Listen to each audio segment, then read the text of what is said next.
ഹേ all welcome back. ഈ ഒരു വീഡിയോയിൽ നമ്മൾ ഡിസ്കസ് ചെയ്യുന്നുണ്ടാവുക വേഡ്പ്രസ് എന്ന് പറയുന്ന പ്ലാറ്റ്ഫോമിന്റെ ഡാഷ്ബോർഡിനെ പറ്റിയാണ്.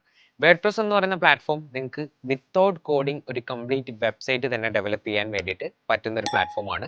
ആൻഡ് ഇതിന്റെ ഡാഷ്ബോർഡിനെ പറ്റി ജസ്റ്റ് ഒന്ന് നമുക്കൊരു ഓവർവ്യൂ നോക്കാം. ഓക്കെ, സോ ഈ ഒരു ഡാഷ്ബോർഡിലോട്ട് നിങ്ങൾ കയറാന്നുണ്ടെങ്കിൽ നിങ്ങൾക്ക് ഈ ഒരു സൈഡിലായിട്ട് ഒരുപാട് ഓപ്ഷൻസ് ഉണ്ട്. ഈ ഒരു ഓപ്ഷൻസ് യൂസ് ചെയ്തിട്ടായിരിക്കും നിങ്ങൾ ഇതിൽ വർക്ക് ചെയ്യാൻ പോകുന്നത്. ഓക്കെ, സോ ഓരോ ഓപ്ഷൻസും എന്താണ്, ഇതിൻ്റെ ഒക്കെ ഫങ്ഷൻസ് എന്താണെന്നുള്ളത് നമുക്ക് ഡിസ്കസ് ചെയ്യാം. ഓക്കെ, സോ ഇതിൽ ഫസ്റ്റ് തന്നെ നമുക്ക് വരുന്നുണ്ടാവുക ഡാഷ്ബോർഡ് എന്ന് പറയുന്ന ആ ഒരു സെക്ഷൻ ആണ്. വേറെ നമുക്ക് ഒരുപാട് നോട്ടിഫിക്കേഷനും അല്ലെങ്കിൽ നമ്മൾ നേരെ ലോഗിൻ ചെയ്യുമ്പോൾ കാണുന്ന ആ ഒരു സെക്ഷൻ ആണ് ഡാഷ്ബോർഡ് എന്നുള്ളത്. അതിന്റെ തൊട്ട് താഴെ നമുക്ക് പോസ്റ്റ് എന്ന് പറയുന്ന ഓപ്ഷൻ ഉണ്ട്. സോ ഈ ഒരു പോസ്റ്റ് എന്ന് പറഞ്ഞാൽ ലെറ്റ്സ് സേ നിങ്ങൾക്ക് നിങ്ങളുടെ വെബ്സൈറ്റിലോട്ട് ബ്ലോഗ്സ് അല്ലെങ്കിൽ ആർട്ടിക്കിളൊക്കെ പബ്ലിഷ് ചെയ്യണമെന്നുണ്ടെങ്കിൽ, ഞാനിപ്പോൾ CDൻ്റെ വെബ്സൈറ്റ് എടുക്കുകയാണെങ്കിൽ CDയിൽ നിങ്ങൾക്ക് ബ്ലോഗ്സ് എന്ന് പറയുന്ന സെക്ഷൻ കാണാൻ പറ്റും. സോ ആ ഒരു ബ്ലോഗ്സിൽ ഏതെങ്കിലും ഒരു ബ്ലോഗ്സ് ഞാൻ സെലക്ട് ചെയ്യാന്നുണ്ടെങ്കിൽ അവിടെ ഒരുപാട് റിട്ടൺ കോണ്ടന്റ്സ് ഉണ്ടാവും. ഒരാൾക്ക് ഇൻഫോർമേറ്റീവ് ആയിട്ടുള്ള കോണ്ടന്റ്സ് ഉണ്ടാവും.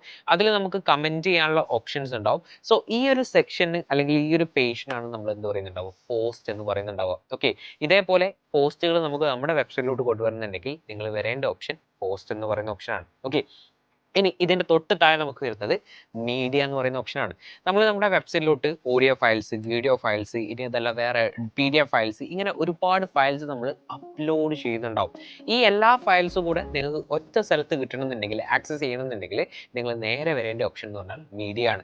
ഇനി നിങ്ങൾക്ക് എക്സ്ട്രാ ആയിട്ട് പുറത്തുനിന്ന് വേറെ എലമെന്റ്സ് ഇതിലോട്ട് അപ്ലോഡ് ചെയ്യണമെങ്കിൽ മീഡിയയിൽ നിന്ന് നിങ്ങൾക്ക് ചെയ്യാൻ പറ്റും. ഇനി ഈ അപ്ലോഡ് ചെയ്ത മീഡിയ ഫയൽസിന്റെ ലിങ്കുകൾ നിങ്ങൾക്ക് കിട്ടണമെന്നുണ്ടെങ്കിൽ നേരെ ഇങ്ങോട്ട് വന്നാൽ മതി, മീഡിയ എന്ന് പറയുന്ന ഓപ്ഷനിലോട്ട് വന്നാൽ മതി. ഇനി നിങ്ങൾ അപ്ലോഡ് ചെയ്ത മീഡിയ ഫയൽസ് നിങ്ങൾക്ക് ബൾക്കായിട്ട് ഡിലീറ്റ് ചെയ്യണമെന്നുണ്ടെങ്കിൽ ഈ മീഡിയ ഫയൽസിലോട്ട് വന്നിട്ട് നിങ്ങൾക്ക് അത് ഡിലീറ്റ് ചെയ്യാനുള്ള ഓപ്ഷൻസും ഉണ്ട്. ഓക്കെ, സോ പോസ്റ്റ് എന്ന് പറയുന്നത് നിങ്ങൾക്ക് ബ്ലോഗ് അല്ലെങ്കിൽ ആർട്ടിക്കിൾസ് പബ്ലിഷ് ചെയ്യാനുള്ളതാണ്.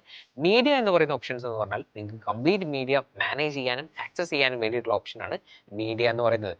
അതിൻ്റെ തൊട്ട് താഴെ വളരെ ഇമ്പോർട്ടൻ്റ് ആയിട്ടുള്ളതാണ് പേജസ് എന്ന് പറയുന്ന ഓപ്ഷൻ. ഈ പേജസിലാണ് നമ്മൾ 95% വർക്ക് ചെയ്യുന്നുണ്ടാവുക. അതായത് ഒരു കംപ്ലീറ്റ് പേജ്, ഇപ്പോൾ CDൻ്റെ ഇത് ഞാൻ പറയാന്നുണ്ടെങ്കിൽ ഹോം പേജ് എന്ന് പറയുകയാണെങ്കിൽ ഇതാണ് CDൻ്റെ ഹോം പേജ്. സോ ഇതിന്റെ ടോപ്പ് ടു ബോട്ടം എന്ന് പറയുന്നത് ഒരു സിംഗിൾ പേജ് ആണ്, അല്ലെങ്കിൽ സിംഗിൾ വെബ് പേജ് ആണ്. സോ ഇങ്ങനെ ഒരു കംപ്ലീറ്റ് പേജ് നിങ്ങൾക്ക് ഡെവലപ്പ് ചെയ്യണമെന്നുണ്ടെങ്കിൽ നിങ്ങൾ എന്ത് ചെയ്യേണ്ടി വരും, ഈ പേജസിൽ വന്നിട്ടായിരിക്കും ക്രിയേറ്റ് ചെയ്യുന്നുണ്ടാവുക. നിങ്ങൾക്ക് ഒരു പേജ് ഒന്നല്ല, ഇഷ്ടം പോലെ പേജസ് ക്രിയേറ്റ് ചെയ്യാം. ഹോം പേജ് എന്ന് പറഞ്ഞ് ക്രിയേറ്റ് ചെയ്യാം. ആ കമ്പനീനെ പറ്റി പറയുന്ന ഒരു കംപ്ലീറ്റ് എബൌട്ട് പേജ് നിങ്ങൾക്ക് ക്രിയേറ്റ് ചെയ്യാം. ആ കമ്പനീനെ കോൺടാക്ട് ചെയ്യണമെന്നുണ്ടെങ്കിൽ നിങ്ങൾക്ക് കോൺടാക്ട് പേജ് ക്രിയേറ്റ് ചെയ്യാം. സോ ഇങ്ങനെ മൾട്ടിപ്പിൾ പേജസ് ഒക്കെ ക്രിയേറ്റ് ചെയ്യാൻ വേണ്ടിയിട്ട് നമ്മൾ ഏറ്റവും കൂടുതലായിട്ട് യൂസ് ചെയ്യുന്ന ഒരു ഓപ്ഷൻ കൂടിയായിരിക്കും പേജസ് എന്ന് പറയുന്ന ഓപ്ഷൻ. ഓക്കെ, ആൻഡ് ഇതിന്റെ തൊട്ട് താഴെ കമന്റ്സ് എന്ന് പറയുന്ന ഓപ്ഷൻ ഉണ്ട്. ഞാൻ നേരത്തെ പറഞ്ഞിട്ടുണ്ട്, നമുക്ക് നമ്മുടെ വെബ്സൈറ്റിൽ ബ്ലോഗ്സും ആർട്ടിക്കിളും ഒക്കെ പബ്ലിഷ് ചെയ്യാൻ വേണ്ടിയിട്ടാണ് പോസ്റ്റ് എന്ന് പറയുന്ന ഓപ്ഷൻ. ഈ പോസ്റ്റിന്റെ അണ്ടറിൽ ആളുകൾക്ക് എന്ത് ചെയ്യാൻ പറ്റും, കമന്റ് ചെയ്യാൻ പറ്റും. പക്ഷെ അത് കമന്റ് ചെയ്താലും ബാക്കിയുള്ളവർക്ക് കാണണമെന്നുണ്ടെങ്കിൽ ആ കമന്റ് ഫസ്റ്റ് വരുന്നുണ്ടാവുക ഈ ഒരു കമന്റ് സെക്ഷനിലോട്ടാണ്.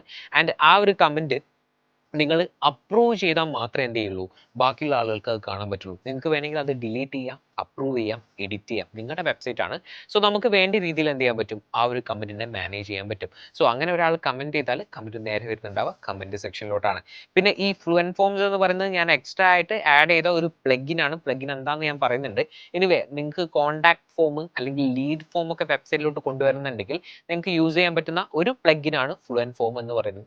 WP ഫോം ഉണ്ട്, കോൺടാക്ട് ഫോം 7 ഉണ്ട്, നിഞ്ച ഫോംസ് ഉണ്ട്, അങ്ങനെ ഇഷ്ടംപോലെ പ്ലഗിൻസ് ഉണ്ട്. പക്ഷെ മനസ്സിലാക്കുക, കോൺടാക്ട് ഫോം എന്ന് പറയുന്നത് ഫ്ലുവൻറ്റ് ഫോം എന്ന് പറയുന്നത് ഒരു പ്ലഗിൻ ആണ്. സോ ആ പ്ലഗിൻ ഞാൻ ഇതിലോട്ട് ഇൻസ്റ്റാൾ ചെയ്തൊരു പ്ലഗിൻ ആണ്. ഓക്കെ, പിന്നെ ആസ്ട്ര എന്ന് പറയുന്നത് തീമിന്റെ പേരാണ്. നമ്മൾ ഒരുപാട് തീംസ് ഉണ്ട്, മോർ ദാൻ 8000+ തീംസ് നമുക്ക് വേഡ്പ്രസ്സിൽ അവൈലബിൾ ആണ്. പക്ഷേ ആസ്ട്ര എന്ന് പറയുന്ന തീം കുറച്ചുകൂടെ SEO ഫ്രണ്ട്ലിയും ബിഗിനർ ഫ്രണ്ട്ലി ആയിട്ടുള്ള തീമാണ്.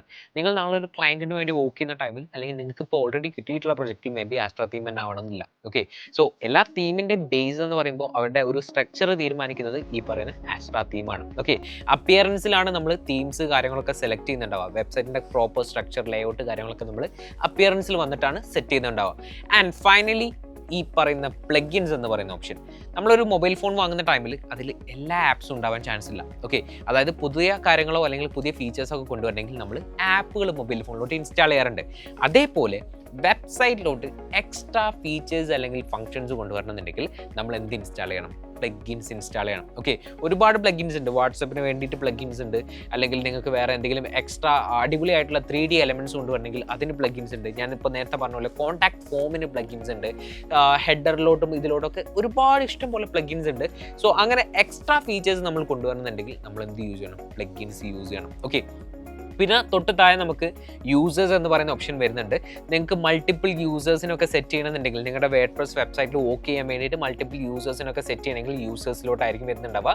ടൂൾസ് എന്ന് പറയുന്ന ഓപ്ഷൻ നമുക്ക് ആസ് ഓഫ് നൗ നിങ്ങൾ അതിലോട്ടൊന്നും പോകേണ്ട ആവശ്യമില്ല. നമ്മുടെ സൈറ്റിൻ്റെ ഹെൽത്തും അല്ലെങ്കിൽ വേറെ കാര്യങ്ങളൊക്കെ സെറ്റ് ചെയ്യാൻ വേണ്ടിയിട്ടാണ് നമ്മൾ ടൂൾസ് എന്ന് പറയുന്ന ഓപ്ഷൻ നോക്കുന്നുണ്ടാവുക.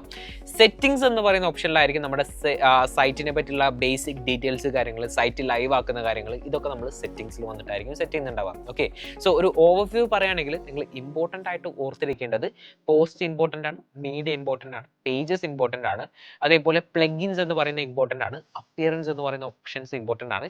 ബേസിക് ആയിട്ട് ഇത് നിങ്ങൾക്ക് മാസ്റ്റർ ചെയ്യാൻ പറ്റിയാൽ നല്ലൊരു വെബ്സൈറ്റ് തന്നെ നിങ്ങൾക്ക് എന്ത് ചെയ്യാൻ പറ്റും? ക്രിയേറ്റ് ചെയ്യാൻ പറ്റും. ഓക്കെ, വേർഡ്പ്രസ് എന്ന് പറയുന്നത് ഒരു CMS പ്ലാറ്റ്ഫോമാണ്. CMS in sense content management system. And ഇതിനൊരു CMS പ്ലാറ്റ്ഫോം എന്ന് വിളിക്കാൻ കാരണം നിങ്ങൾക്ക് ഇതിലുള്ള കംപ്ലീറ്റ് ഒരു വെബ്സൈറ്റ് ക്രിയേറ്റ് ചെയ്യുമ്പോൾ അതിൻ്റെ ഉള്ളിലുള്ള കോണ്ടന്റ്സ് എഡിറ്റ് ചെയ്യാനും ക്രിയേറ്റ് ചെയ്യാനും അത് മാനേജ് ചെയ്യാനും നിങ്ങൾക്ക് ഒരു സിംഗിൾ ലൈൻ ഓഫ് കോഡിങ്ങിൻ്റെയും ആവശ്യമില്ല എന്നുള്ളതാണ്. ഓക്കെ, സോ ഇന്ന് നമ്മൾ ഡിസ്കസ് ചെയ്തിട്ടുള്ളത് വേർഡ്പ്രസിൻ്റെ ഡാഷ്ബോർഡാണ്, അതിൻ്റെ ഡിഫറെൻറ്റ് സെറ്റിംഗ്സ് ആണ്. വേർഡ്പ്രസ് റിലേറ്റഡ് ആയിട്ട് നമ്മൾ ഇനിയും വീഡിയോസ് ചെയ്യുന്നുണ്ടാവും. സോ ആ ഒരു വീഡിയോസ് അപ് ടു ഡേറ്റ് ആയിട്ട് കിട്ടാൻ വേണ്ടിയിട്ട് ചാനൽ സബ്സ്ക്രൈബ് ചെയ്യുക. Until then bye.